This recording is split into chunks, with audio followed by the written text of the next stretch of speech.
this is my, careful. You all right? Okay. So this is my 1940. It's a cletrac crawler, and at the end of this video, I will kind of go over the story that the previous owner told me about how his dad kind of started restoring this thing, and I'll add some photos in there as well. I don't want to show that stuff if nobody's interested, so I'll put it at the end of the video. Yeah, I bought this thing. The guy was moving out of state and he couldn't take it with him. So like it's a 1940 and it really doesn't need anything. I won't need to do much to this thing right away, except maybe lubricate the tracks because they're kind of sticky. But so yeah, let's go do something with this. All right, one thing I was noticing is that there is a coolant leak when this is running right out of this, so let's get that fixed.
Look at this. We are on hard packed ground on ever so slightly of an angle, and I'm stuck. So I have to go get another piece of equipment and pull this thing up the hill.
you think?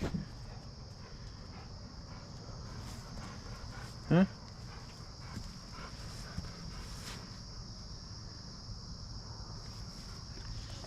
What do you think? Did you want to do more with it? No. Hey, sit down. Sit. Did you want to do more with it? Can you say hi? You speak? No, okay.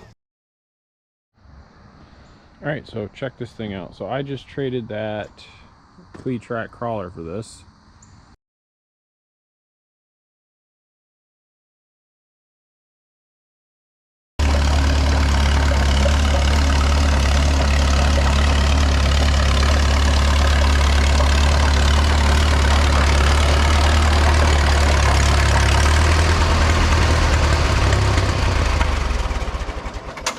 I kind of bought this with the intention of someday selling it, but I wasn't going to do it right away, I guess,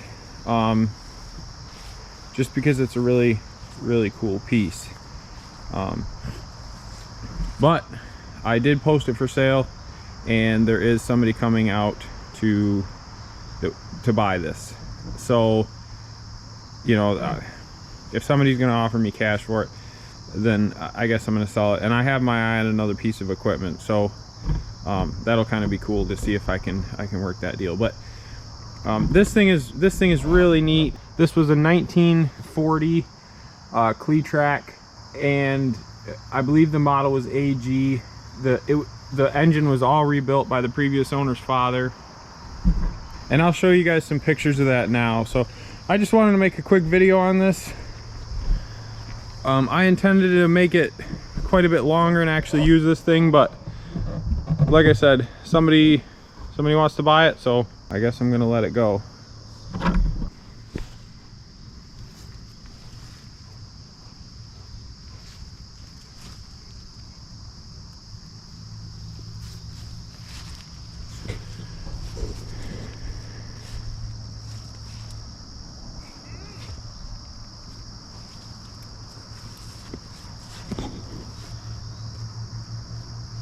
Thing's pretty cool. It's a 3-speed, so you got 1, 2, 3 in reverse.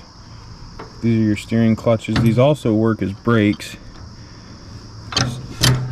so then it locks that, you know, so if you were parked on a hill or something, then you just release it. Same thing with this side. These are both the steering clutches, or that. Actually, I think they're steering brakes. They're not really clutches, I don't think. The original gauge, the start button there.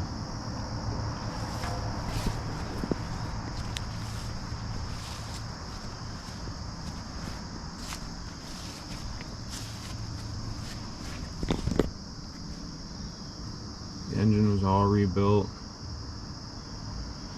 The metal's all in really good condition.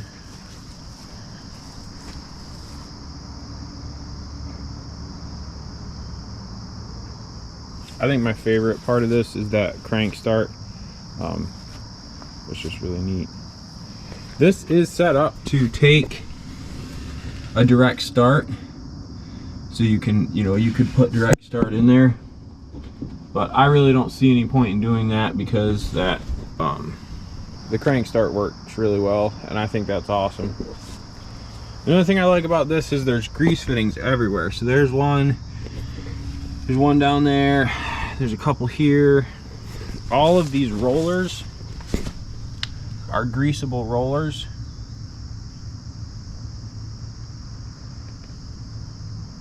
And something I've learned, I used to run a drag line, a Manitowoc 4600, and we were religious about greasing that. And the thing I like about the greasable stuff is you can kind of dictate how long its life is, so you can kind of help it last longer. Whereas like the oil filled ones, they're gonna last until the oil runs out of them, and then they're done, you know.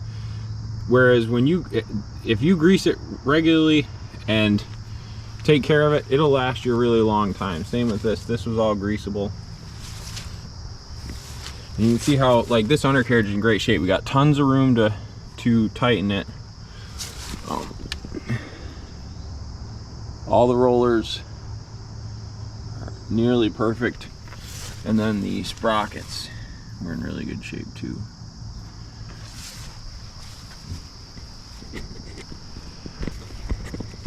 It's got a spring seat, which I mean, it's a cool tractor, but man, it'll rattle your teeth out. I had a guy come look at this, and he said that he seemed to know quite a bit about these cletracs.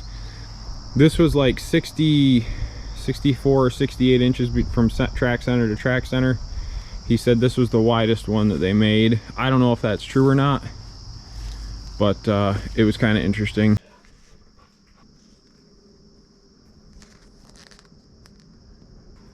That must have been the guy who owned it.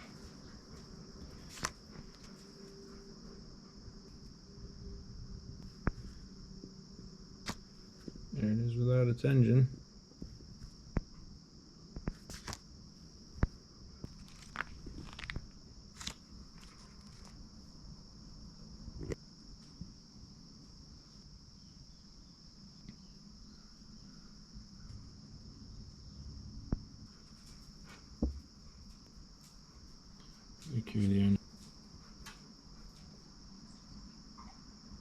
Looks like we're almost back together.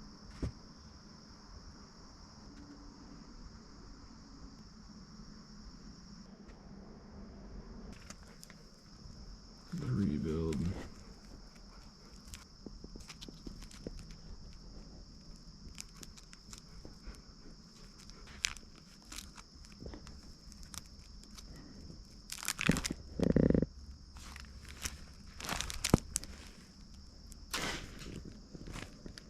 So the interesting thing is, like, what this guy had for this. Like, there's a...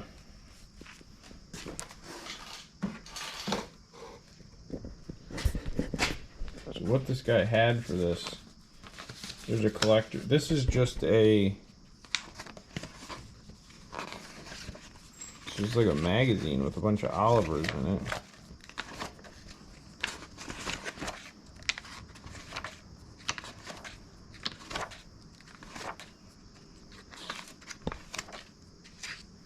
Oh, and here, so this is the guy, this is the article about the guy that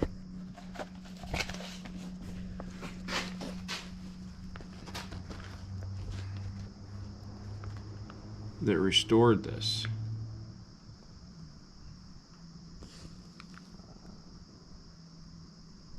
So that's really neat.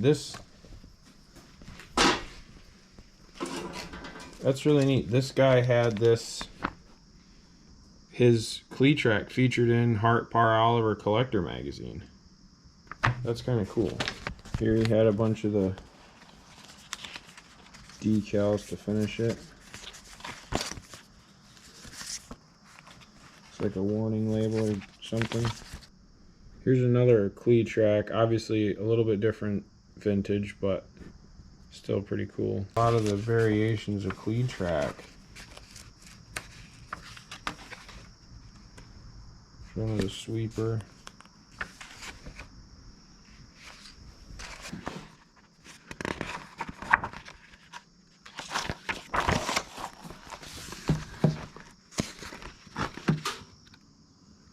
$20K and 30A models in 1931.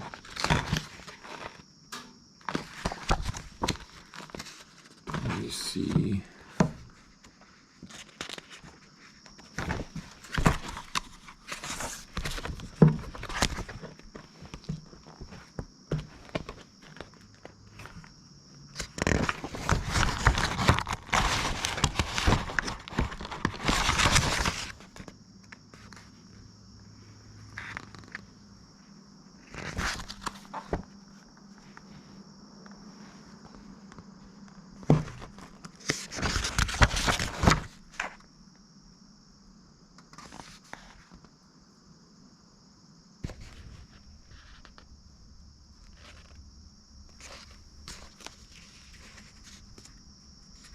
this one was fitted with an air compressor.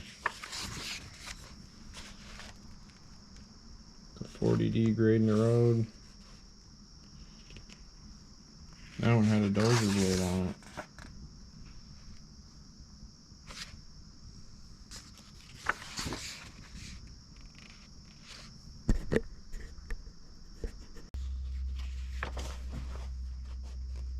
It's a loader.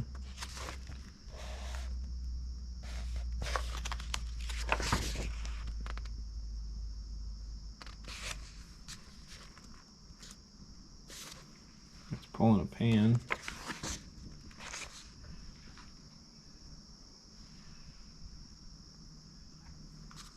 $1940. So here's a full line of cletracs in 1940. Cletrac AG was 1936. So this is a 1936 model of what I have. Then here's the restyled AG with wide tracks on it. AG6. That was the 6-cylinder version of what I had. Obviously there's attachments for that one.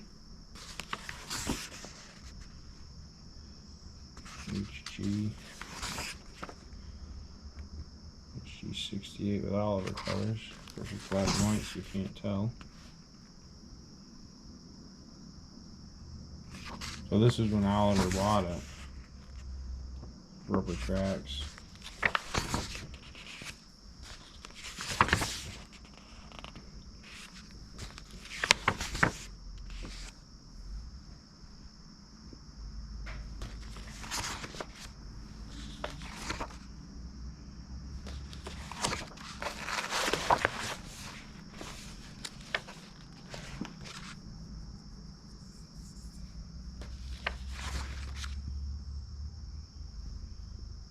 Had a backhoe attachment on it.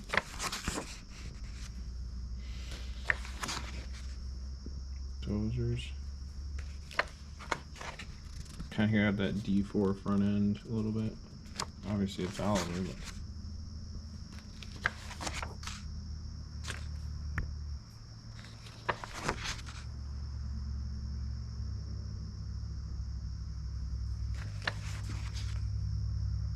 there's a cable unit.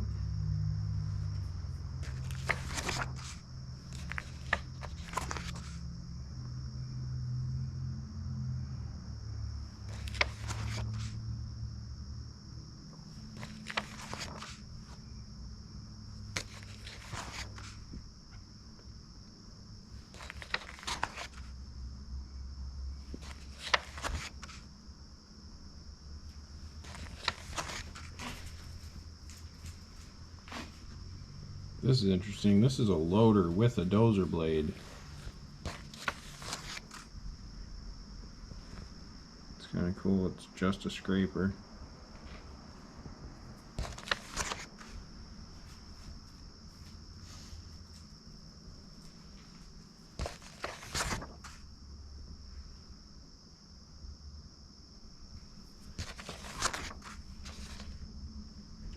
Next to a John Deere 440.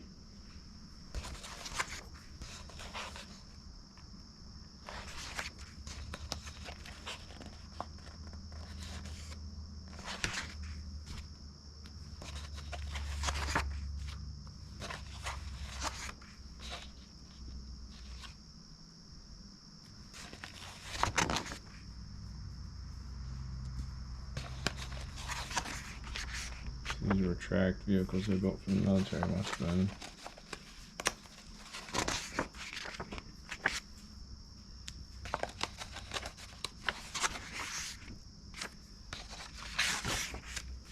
So I just thought that was pretty cool.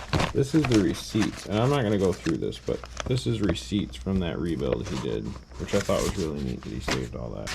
Here were those widths that I was talking about. So there's 31, 42, 62, 62 high, 68, 76. So I guess 76 was the widest, so the 68. It's a catalog for parts manuals. Let's see if they got a D6. It says they got D6 crawler.